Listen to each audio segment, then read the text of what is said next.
ভারতের ত্রিপুরায় আগরতলায় বাংলাদেশের সহকারী হাইকমিশন ভবনে হামলা ও ভাঙচুর করেছে বিক্ষুব্ধ ভারতীয়রা। এই ঘটনায় গভীরভাবে ক্ষুব্ধ করেছে বাংলাদেশ সরকারকে। এবার ব্যক্তিগতভাবে এই ঘটনার কড়া প্রতিবাদ ও নিন্দা জানিয়েছেন আইন ও বিচার বিষয়ক উপদেষ্টা আসিফ নজরুল। সোমবার রাতে আসিফ নজরুল তার ভেরিফাইড ফেসবুক অ্যাকাউন্টে কড়া প্রতিবাদ জানিয়ে একটি পোস্ট দেন।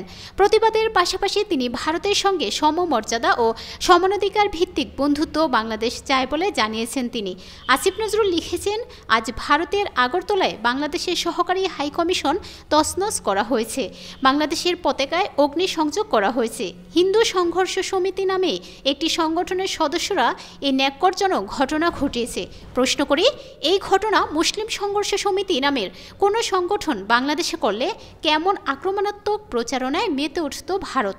ভারত আন্তর্জাতিক আইন লঙ্ঘন করেছে জানিয়ে আইন উপদেষ্টা আরও লিখেন, আন্তর্জাতিক আইন অনুসারে ভারতের মাটিতে বাংলাদেশের সহকারী হাইকমিশনকে পরিপূর্ণ নিরাপত্তা দেওয়ার দায়িত্ব ভারতীয় সরকারের। তারা এটি করতে ব্যর্থ হয়েছে। এই ব্যর্থতার নিন্দা জানায়।